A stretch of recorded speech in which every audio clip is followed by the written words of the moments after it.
Now, Ask Dr. Love with psychotherapist, author, love and relationship expert Jamie Turndorf, PhD. Hello again, and welcome to Ask Dr. Love Radio. I'm Dr. Jamie Turndorf, and I'm so happy to be with you again today. Did you know that it's been estimated that 20 to 40% of girls and 2 to 9% of boys are sexually abused by the time they reach age 18? Childhood sexual abuse may hinder the development and growth of relationships, and survivors may experience difficulties with trust and fear of intimacy, difficulties with affection, fear of being different or weird, difficulty establishing interpersonal relationships and boundaries, passive behaviors, getting involved in abusive relationships, sexualizing relationships, inappropriate seduction, compulsive sexual behavior, promiscuity, problems concerning desire, arousal, and orgasm, flashbacks, difficulty with touch, and sadomasochistic tendencies. So if you or anyone you know has been abused, then stay with me for this very important show.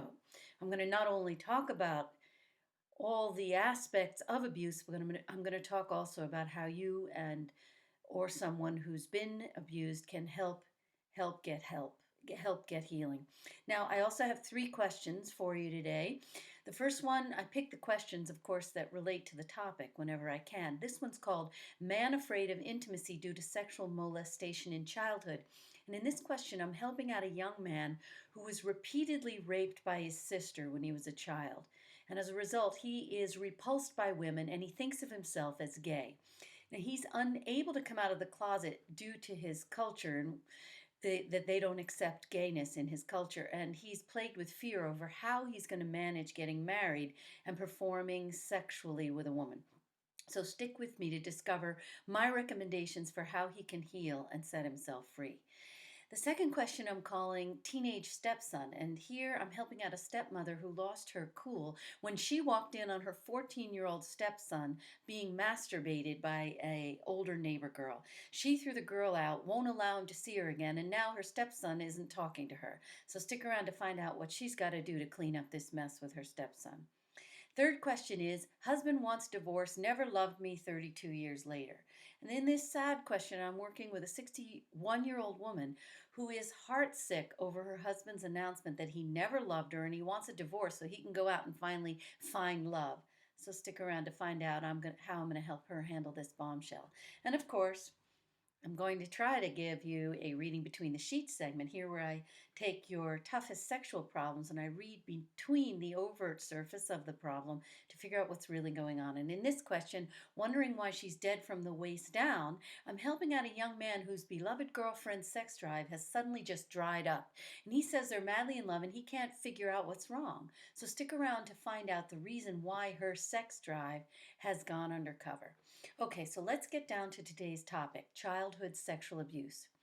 Now, childhood sexual abuse is any sexual behavior directed toward a child by a person who has power over that child. And such behavior always involves a betrayal of the child's trust. Now, some forms of sexual abuse involve physical contact, including masturbation, intercourse, fondling, oral sex, and anal or vaginal penetration with fingers, the penis, or objects. Other types of sexual abuse, such as exhibitionism, leering, and sexual suggestiveness, they don't involve physical contact, but they are still abuse. Now, people who sexually abuse children do so in order to meet their own needs. Abusers don't have the child's best interest in mind, obviously, and abusers need not be strangers. They can be anyone in a position of power or trust, like fathers or uncles, cousins, stepfathers, siblings, mothers, teachers, babysitters, neighbors, grandparents, peers, clergy, or even doctors. Now, how prevalent is childhood sexual abuse? And as I said, it's been estimated that 20 to 40% of girls and 2 to 9% of boys are sexually abused by the time they reach age 18. And these are probably conservative estimates since many incidents of sexual abuse are actually not reported.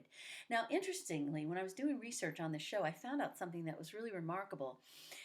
Little is known about the prevalence of child sexual abuse in the Asian American communities. And existing research overwhelmingly suggests that the reporting of sexual abuse of Asian American children is proportionately lower than those for other ethnic groups. And this could mean that the prevalence of child sexual abuse is lower in Asian Americans, or that Asian Americans are not as likely to report when child sexual abuse actually does happen. And there was a research by Rao and his colleagues that suggests that Asian American children may respond differently than other ethnic groups. Unlike children from other groups, the research says that Asian Americans are more likely to express thoughts of suicide or attempt suicide and are less likely to respond with anger or inappropriate sexual behaviors. And Asian Americans also differ from other ethnic groups with respect to the response of the primary caretaker, usually the parent.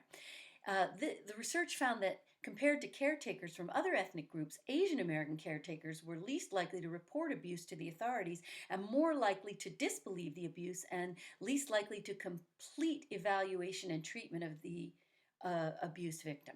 And Asian American cultural values have been implicated to explain the low prevalence rates for reported child sexual abuse and the response patterns in Asian American families. And specifically, researchers have suggested that many Asian Americans fear a loss of face from others and tend to keep problems within the family. And in addition, because Asian American families tend to be patriarchal, reporting child sexual abuse when the perpetrator is the father can lead to significant disruptions in the family structure. Now, how can you know if you were sexually abused? So, if you do remember being sexually violated as a child, trust your memories, because even if what you're remembering seems too awful to be true, trust yourself, because children don't make things up. And at the same time, it's common for individuals who have been abused not to have clear memories. So one way of coping with sexual abuse is to repress or forget that it ever happened. And even in the absence of conscious memories, certain experiences can trigger intense feelings of fear, nausea, and despair. And some of these triggers include specific sounds, smells, tastes, words, and facial expressions. So whether or not you have specific memories, if you suspect that you were sexually abused, then you probably were. And often the first step in remembering involves having a hunch or a suspicion that some type of violation occurred. So pay attention to these feelings. For people who suspect that they were sexually abused, generally they will discover that if they pay attention, they'll discover that they have been.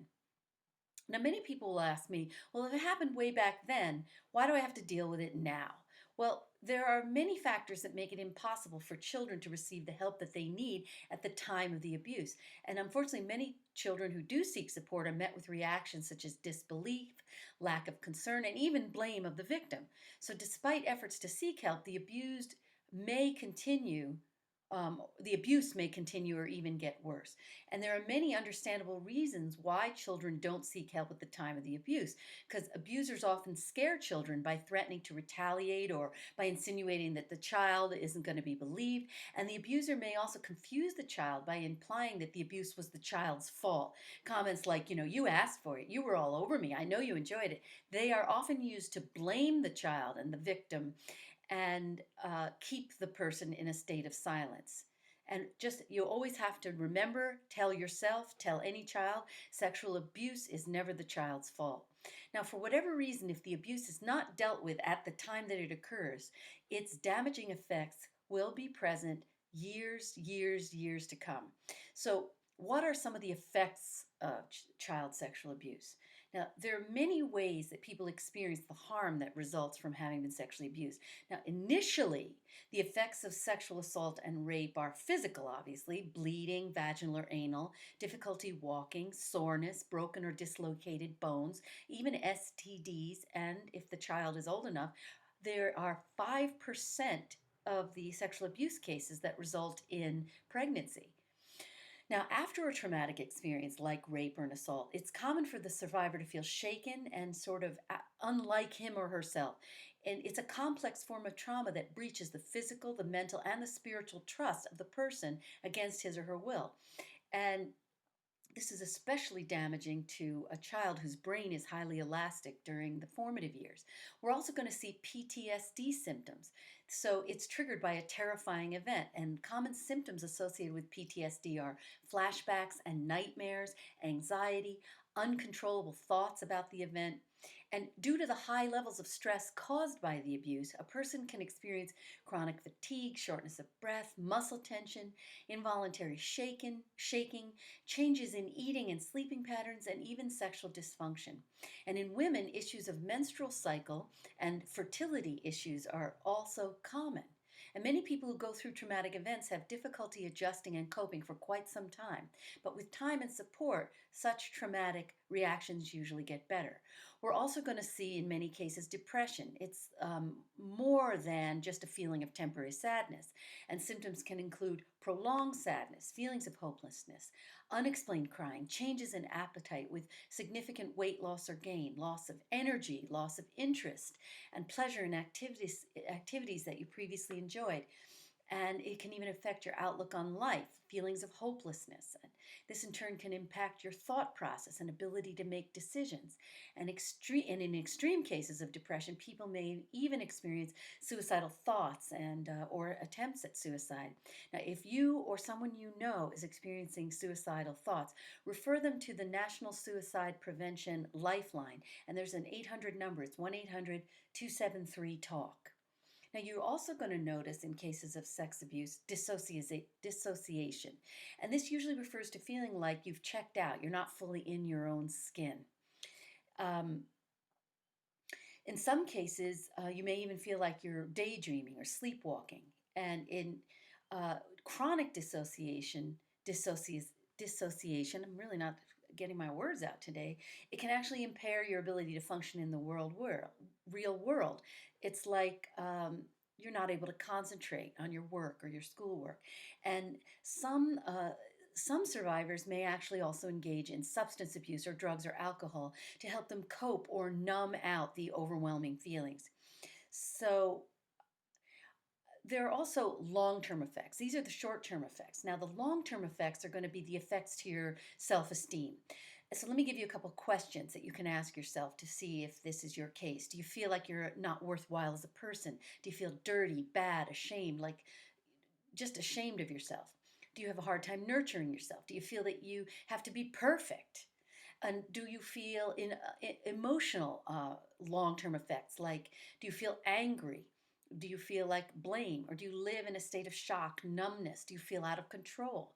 Do you feel helpless? Do you feel a sense of vulnerability, fear, and again, self-blame, guilt? Or even the thoughts that it was your fault that you allowed the crime to happen? Do you even have trouble knowing how you feel? Have you ever worried about going crazy? It's can even be hard for you to differentiate between various feelings, or experience a very narrow range of feelings, or feel afraid of your feelings, or feel out of control. And in terms of your body, you may feel like you're not present in your body. You've left your body, a restricted range of feelings in your body, aware of what your body is telling you, or have a hard time loving and accepting your body. You might even have a physical illness that you think might be related to past sexual abuse. Or you might have even intentionally hurt or abused your body. And then you might have difficulty with intimacy, not able to trust others, afraid of people, or alienated and lonely. You might have trouble making a commitment, feel panic when people get close to you, expect people to leave you, or be involved with someone who reminds you of the abuser, or someone you know is not good for you. And you may also have difficulty with your sexuality, that you might try to use sex to meet needs that aren't sexual, or you might feel exploited sexually, or use sexuality in a way that exploits others, or you might not be able to stay present when you're making love, go through a numb feeling or a panic feeling. You might find yourself avoiding sex or pursuing sex that you really don't want to have, or you might even experience flashbacks during sex. All right, I'm going to take a brief break. When I come back, I'm going to talk with you about what we can do to help you heal. Stay with me. I'll be back with you in a moment. Hello again, and welcome back to Ask Dr. Love Radio. Today I'm talking about surviving childhood sexual abuse. And this is my time in the show that I call the Quickie. It's a short segment, so let's get right down to it. First, let me just give you a couple more statistics. I said before that 28 to 33% of women and 12 to 18% of men were victims of childhood. Actually, before I gave you a slightly different statistic. This statistic is from research from Rowland and Long, Burnett, and Thomas, 2002, 2006. This is a huge number. And they say that sexual abuse that doesn't include touch and other types of sexual abuse are reported less often, which means that this number of individuals who have been sexually abused in their childhood may actually be greater. Now, sexual assault affects many lives, both directly and indirectly, because it can span age, sexual orientation, religion, and gender, and it affects people of all socioeconomic backgrounds and education levels. And a 2010 study by the CDC, that's the Center for Disease Control, found that 1 in 5 women are raped in their lifetime in the U.S. That's almost 22 million women, and 1 in 71 men are raped in their lifetime, or approximately 1.6 million men in the US. Now, it's a common misconception that sexual assault and rape are mostly perpetrated by strangers. In fact, most survivors know their perpetrators in some way. And according to the Bureau of Justice, statistics, 60% of survivors are assaulted by an intimate partner, relative, friend, or acquaintance. And this rate is even higher for women who've been raped or sexually assaulted in college.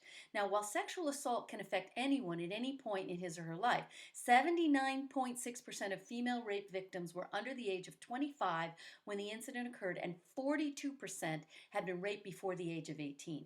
And this puts young people at a disproportionately larger risk of sexual assault. Now, although sexual assault more commonly affects women, men are also affected. And it's estimated that 1 in 4 women and 1 in 6 men experience an unwanted sexual experience in their lives. And while these numbers may seem daunting or difficult to process, the Rape, Abuse, and Incest National Network, RAINN, estimates that the rate of sexual assault has fallen by more than 60% since 1993.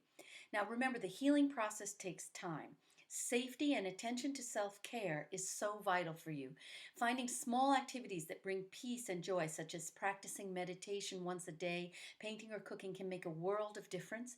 And just as a person will react to a traumatic event differently, each person is going to heal according to his or her own methods and own time. So know that no one is alone in his or her healing process. There are resources for you out there if you want to seek them out and begin restoring and healing yourself.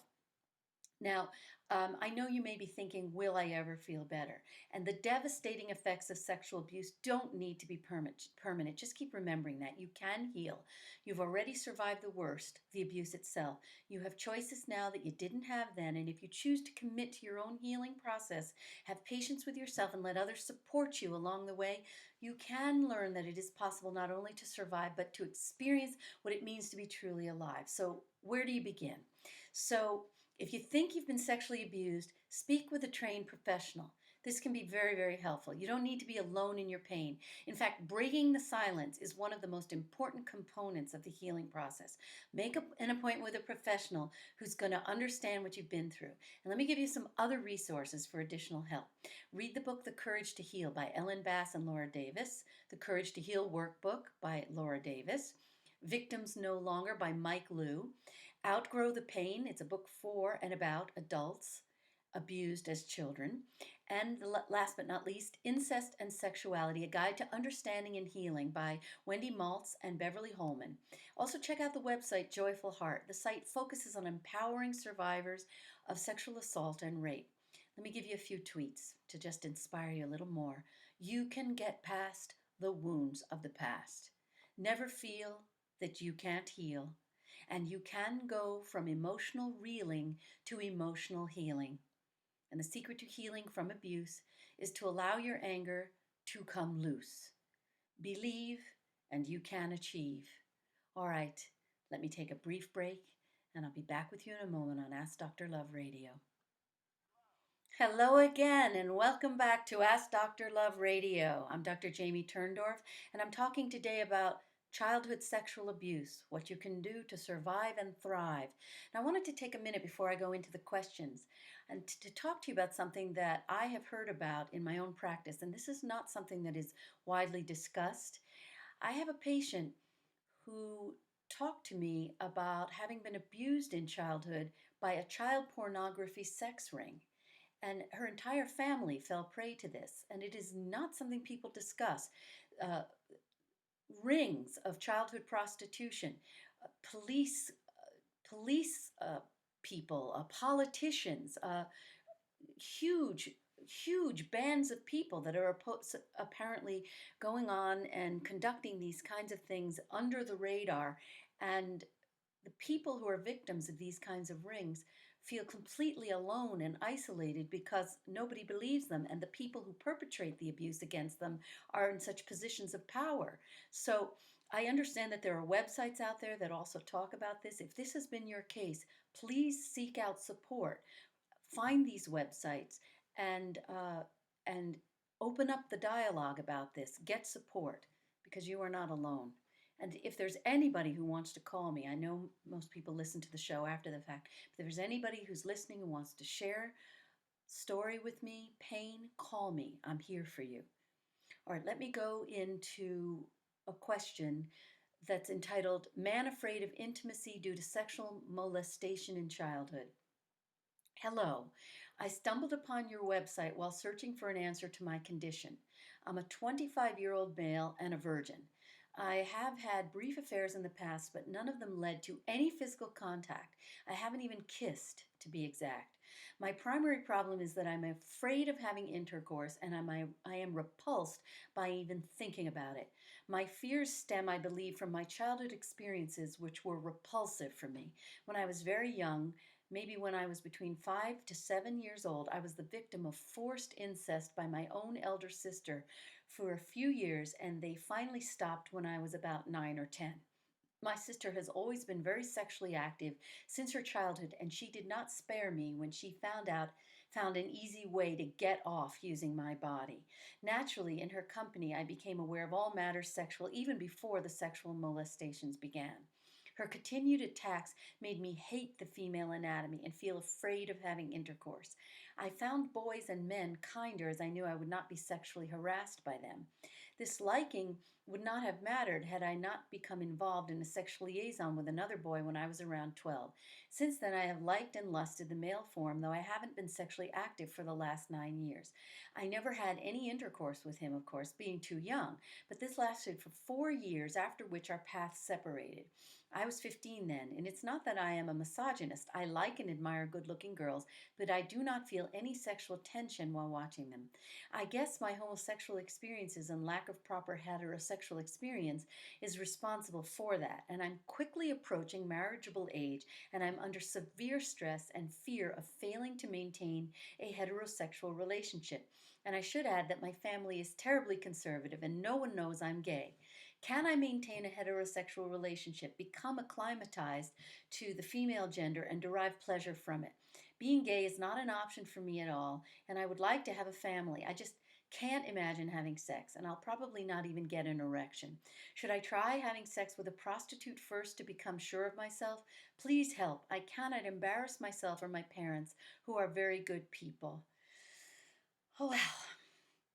I am so sorry to hear about your struggle because childhood sexual abuse, as you know from your own experience, it's correlated with much higher levels of depression, guilt, shame, self blame, eating disorders, somatic concerns, anxiety, dissociative patterns, repression, denial, sexual problems, and relationship problems, which you are experiencing. Now, when a physical danger threatens our control, ability to escape, or is something we can't stop, we enact a natural instinct for survival. And this includes the body summoning a tremendous amount of energy to fight or to flee. And this just completely affects your body. And this is what's happened to you because it's a kind of violence that lives on in your mind and your body and in your spirit in many ways. And you are living an aftermath of the assault that is really lasting, and it's lasting years after the offense. So, what are we going to do? What are we going to do to help you?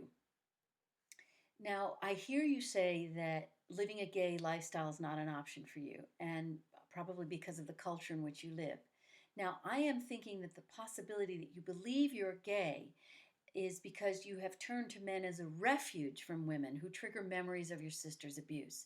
Now, In fact, I have experienced in my own practice a large number of women who become lesbians actually became lesbians after they were sexually abused. So it's very possible that you adopted a similar coping skill by turning to men, which hinders your ability to develop relationships with women. So I know you asked how you can get an erection with a woman, and should you try to bite the bullet and force yourself to perform with a prostitute? Well, that's like jumping into the deep end and flooding yourself. Before you would even consider going that route, I want you to take a step back and consider what you actually need to do to heal. Once you heal, you won't need to grit your teeth and think of England. When you're healed, you won't feel repulsed by women, and nor are you going to feel afraid of being intimate. So let's talk about how you can heal. Now, one thing I want you to know is that there is no systematized treatment method for survivors of sexual abuse, but there is some research about what works best. So, first thing you need to do is you need to externalize your feelings about the abuse. Now, most abused people do not externalize their feelings, which means putting the anger outside of yourself. That means having the courage to feel anger towards your sister and even your parents who didn't protect you. And it also means properly attributing responsibility. So, establishing your own sense of control and empowerment is also part of the healing. So, it's vital for you to process, uncover, and describe your anger because anger helps you feel empowered, helps you establish boundaries, helps you define your rights and needs, and find protective actions and behavior, and promote self efficacy and power. So it's also going to be good for you to make the link between your sexual symptoms, like your revulsion and any other symptoms you have, and the past sexual abuse. So once you're clear on the link, it's easier to break the link. Part of your healing also is going to include establishing an intimate relationship in which you have a partner who supports you and knows about your past and supports you in your healing. And a loving partner is going to encourage feelings of safety and reconnection. It's going to help you adjust your sexual attitudes. It's going to help you gain a more positive sexual self-concept, feel more positive about women's bodies, learn how to cope with negative reactions to touch, and develop skills to positively experience touch and sexual intimacy, help you learn to integrate communication, choice, trust, respect, and equality into your intimate relationship, and also assist you in establishing physical and emotional safety, resolve distressing memories, and build lots of trust. So here's where a sex surrogate actually could help you. You could practice being intimate with a trained surrogate before you form a relationship with a woman.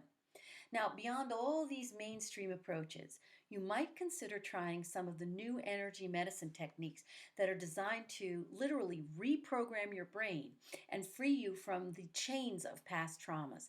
And these therapies include body talk, NET, and EFT. Now, I found a video on YouTube that shows you how to do EFT on yourself to free yourself from sexual abuse trauma. And the link is www.youtube.com/watch?V equals G9LL1GVQN3M, capital M. Now, don't worry about memorizing the link because when you go to my website, I've posted my answer to your question, and in the answer post, I've actually included the hyperlink to this YouTube video so that you can go back there and actually take that link, and anyone else who's listening, take the link and use that technique to help free yourself. So please keep in touch with me. I want to hear how you do. All right, let me go to another question for you, and it involves a kind of sexual abuse, at least from the mother's point of view. It's called teenage stepson.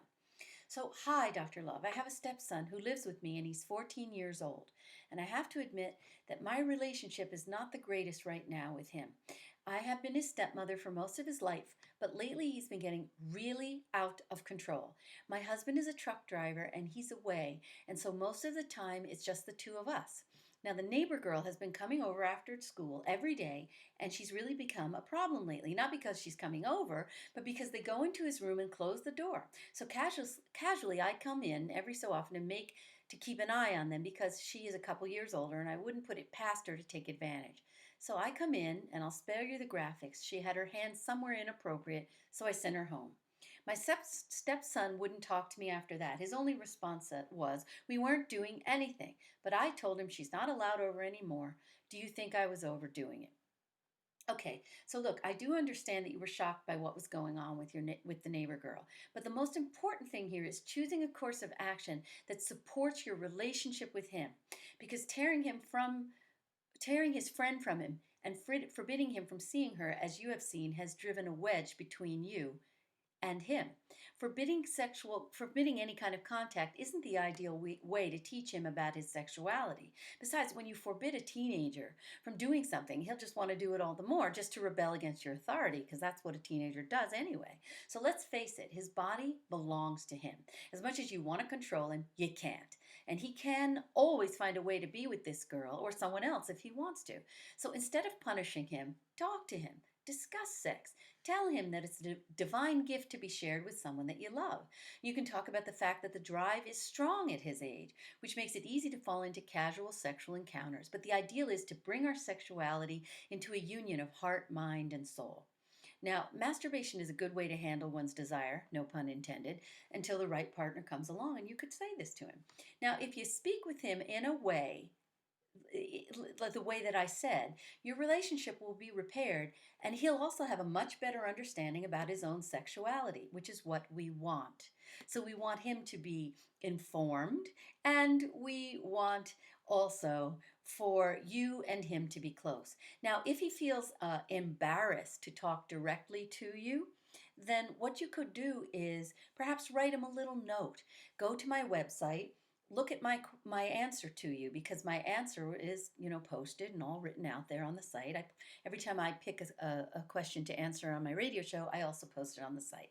So you could go there and you could use my answer as a little blueprint for you to write a note to him, and that way you could talk about this subject, which might be embarrassing for you or him, and bring out all the points that I raised, and he'll be able to absorb it, feel the connection to you, and also be educated.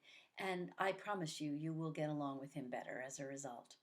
Alrighty. So, you know, the topic of sex is one that embarrasses people so much, and of course, sex abuse even more so. But the point is, we want to be able to pull back the covers, open the curtains, and we want to speak openly, because it is through open communication that we heal. Just putting our thoughts and feelings into words is the path to healing, the path to making our relationships stronger. So there you have it.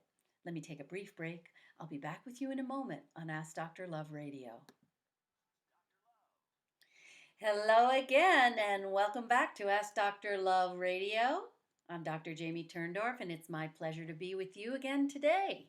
I'm talking about surviving childhood sexual abuse.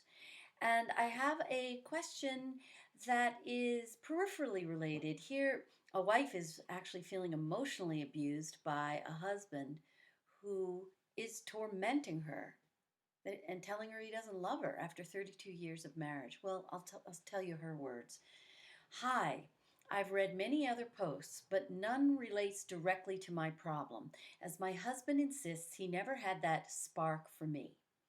My husband and I have been together 32 years, 27 years married, and it has been far from perfect since we come from different backgrounds and have disagreed more times than not. The bottom line is that he announced that he wants a divorce to find romantic love, a love like I have for him. He insists that he never loved me, and in the beginning he married me out of convenience and because I wanted to get married. I wanted to, but told him I would stay with him anyway. He already has a son from a previous fling, and he didn't want any kids. I said I would like a child, so he said okay, and 1 month later we were pregnant.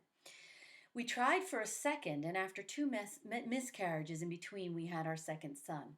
Our kids have been great for both of us. However, back in 2011, he left me and got an apartment for about a month and then moved back. The second time he left was in January 2007, and again, getting an apartment, and he began dating someone local and also contacting a Ukrainian woman he found on a website. He also sent another woman flowers. He said he came back because the boys needed him. Now, flash forward to today. This almost 60-year-old man, I'm 61, tells me he wants a divorce. He says it would be much easier if he loved me since we have a great relationship, now share common interests, get along well, and have a good sex life. But he says he's a risk taker and he must search for romantic love, and don't worry since he'll take care of me financially. We lost our house in 2011 and I lost my job. So we are both still at home together, sleep together, and do activities together. I want to save this marriage. What can I do? Please help, and thanks so much for all you do. Signed, Never Loved, 32 years later. Well, I was really, and I am really heartsick to hear your story. And it's just so hurtful to be told that he never loved you. And I have to wonder, this is what I thought when I read your question. I had to wonder, why is he suddenly telling you this now? So I started wondering, is he only saying this to hurt you? Is it possible that he's angry with you? Does he resent you for roping him into marriage? Does he have a passive aggressive personality? Is he a people pleaser, and is he punishing you for making him marry you? And I ask that question because I notice that he's presenting now like, well, I did it to please you. You wanted to get married. I didn't want a kid. You want a kid. These sound like very, very passive, dependent statements. And if he is a people pleaser and punishing you for making him marry you, I wonder this. Now, you haven't given me any direct reason to think so, but I'm lifting up every rock. And from the comments that he made and the way he complained, I'm thinking right now of the case of someone who was very much like him, dependent, people pleaser, who did all kinds of things to do what his wife wanted. And then all of a sudden, after decades, one day it was sort of the straw that broke the camel's back, and he snapped. After all the sacrifices and all I've done for you, it was like it built up until the bag couldn't hold any more. So I'm thinking I might be onto something there. Now, he also says he's a risk taker. Why has he suddenly become a risk taker at the age of 60? And I'm thinking he may be experiencing a belated midlife crisis. You know, the midlife is the time of life when men start taking risks in an attempt to recapture their youth and beat back death. So I'm thinking suddenly now the man who wasn't a risk taker has to be a risk taker at the age of 60? I'm suspicious that it is a belated midlife crisis too. So what can we do? First thing I would like you to do is explore the anger question. So linked to that is the question about whether he's just a people pleaser. And as I said, many people with this problem grow to feel victimized and angry for all the sacrifices that they made. I actually had a patient who, when he was dating, went bungee jumping with his girlfriend, and she was very clumsy. And he said to himself, she'll never quit if I don't quit, and she'll kill herself if we keep it up. So he quit, and he harbored resentment for the sacrifice. And one day it just came out, and he dumped her. So I'm thinking that he's victimized and angry over the sacrifices. And so if that line of inquiry, where you explore the anger of, did he make sacrifices to be with you and he's mad at you and that's why he's coming out with this anger toward you now, if that inquiry yields a dead end, let's consider then the midlife crisis angle. Because if he's in a midlife, he should get over it. So I'll never forget this woman I know. She was an antique dealer, and her husband went nuts, left home, started dating a young girl, the whole nine. And she tells me that one day, late at night, she hears a pounding on her door. And it was her husband. He had his tail between his legs, asking if she'd take him back. He said that the young girl bored him and he missed his wife. So how can you handle this if it is a midlife crisis? And that's what it comes down to. So are you comfortable telling him that he can stay home and play at being young until it's out of his system? I know you want the marriage. Many women will make that decision to say, okay, do what you got to do and get it out of your system. Some women say leave and get it out of your system and come back when you're done with this playing. So I'm thinking we may be dealing with a convergence of more than one factor. Perhaps we're dealing with a dependent guy, married you to please you, had kid to please you, didn't love you passionately, maybe, and now his midlife crisis is pushing him to go for the gusto and find passionate romantic love before it's too late. Now, you might tell him that in the end, if he's lucky, he'll end up with what you both have now, a lovely, companionable relationship that includes sex. I mean, he could go out there, find passionate romantic love, and if he's lucky, he'll end up with what you've got now. So he could break up your marriage, go after the pot of gold at the end of the rainbow, and maybe he'll have a period of intense passion, but then what? Ultimately, he'll end up with what you both have now. So I've shot off all my flares for you, and I am rooting for him to come back to his senses. Talk to him, following the outline that I gave you, and then do keep in touch with me and let me know what happens.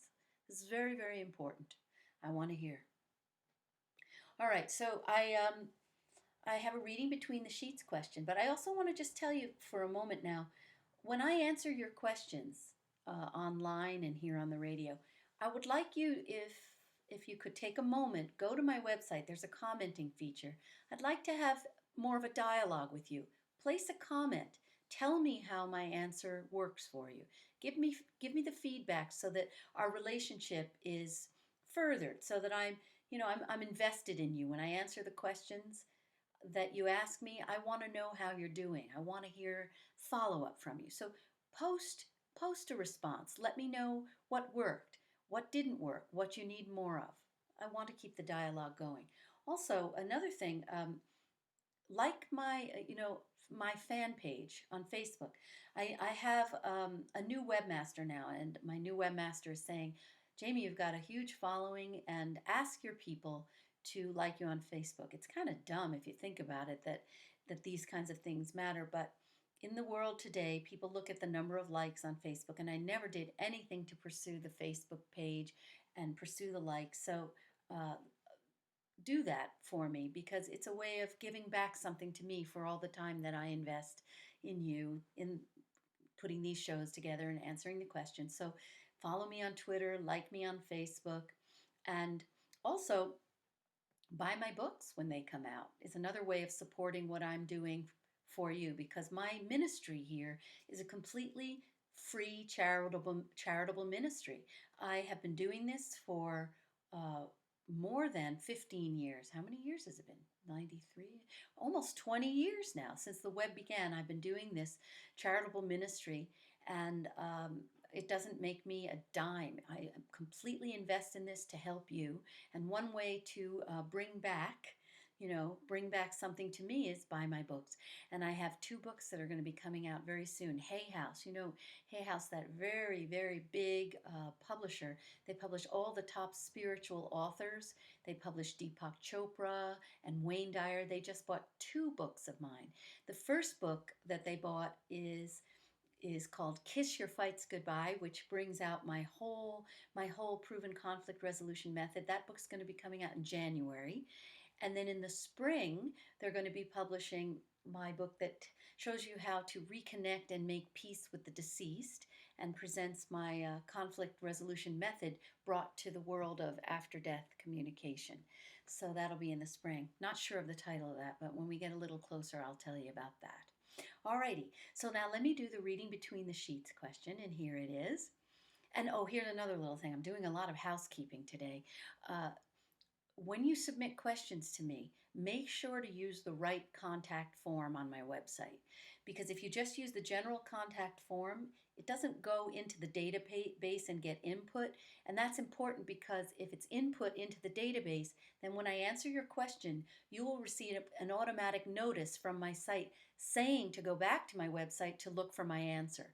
If you just use the general contact form, your question isn't in the database, and I have no way of letting you know that I've chosen your question to answer.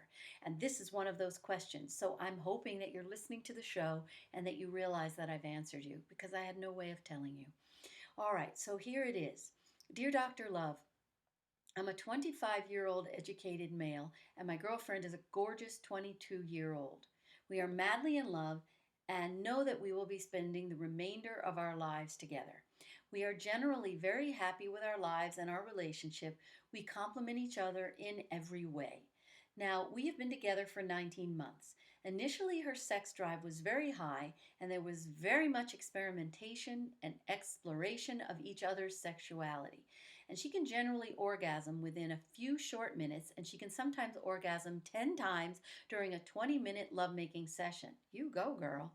As time went on and the novelties of the relationship wore off, ending of the honeymoon period, we became aware of what specifically will turn the other on, and we stuck to the same sexual routine for the next 10 to 12 month stage of our relationship.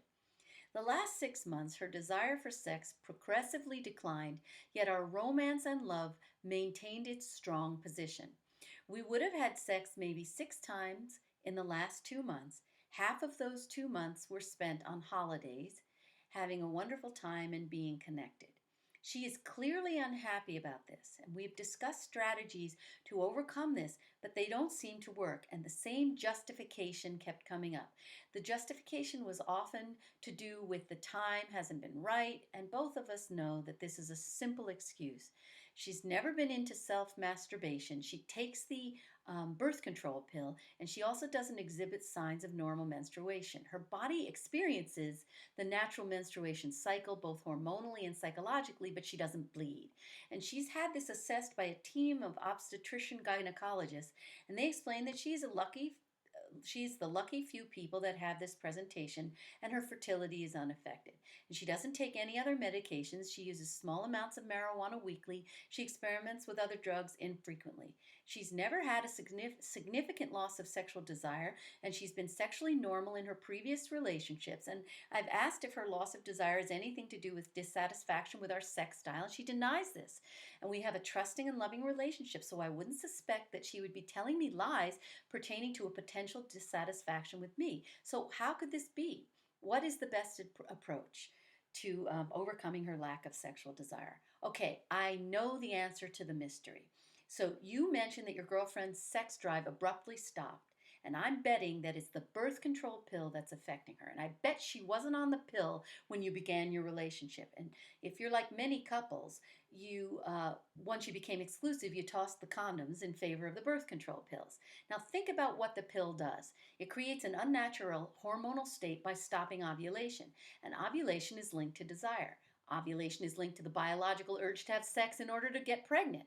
Her body isn't getting the right signals. Now, if you read the insert that accompanies the oral contraceptives, it says, this is the fine print, it says the pill can cause side effects that include weight gain, breast tenderness, nausea, dizziness, and, drumroll please, loss of libido. 30% of American women suffer from a diminished sex drive, and some experts as well as non-experts will tell you that the pill is to blame. And studies have linked oral contraceptive use to decreased levels of androgens, and these are the class of hormones, including testosterone, that are thought to drive both male and female sexuality. Birth control pills alter a woman's natural estradiol fluctuations, the group of hormones that include estrogen, which many OBGYNs consider the main source of female libido. And when you're on the pill, your hormonal balance changes, and consequently your desire for sex can easily change too. So I would have her stop the pill and use a barrier method like the diaphragm. And I'm banking on the fact that she's going to be raring to go once those synthetic hormones are sent packing. I'm not a fan of them, I got to tell you right now. I don't think we were meant to take them. I always encourage my patients to toss them. So promise to get back to me, because I am promising you that your sex life is going to be back on track, and maybe she'll even get a callus from overuse. Alrighty, that's all I have for you for today. I want to remind you, if you've been abused, use the sources that I have suggested earlier in the show. Listen to the show again. Hang in there. There is light at the end of your tunnel, and I will see you next week on Ask Dr. Love Radio.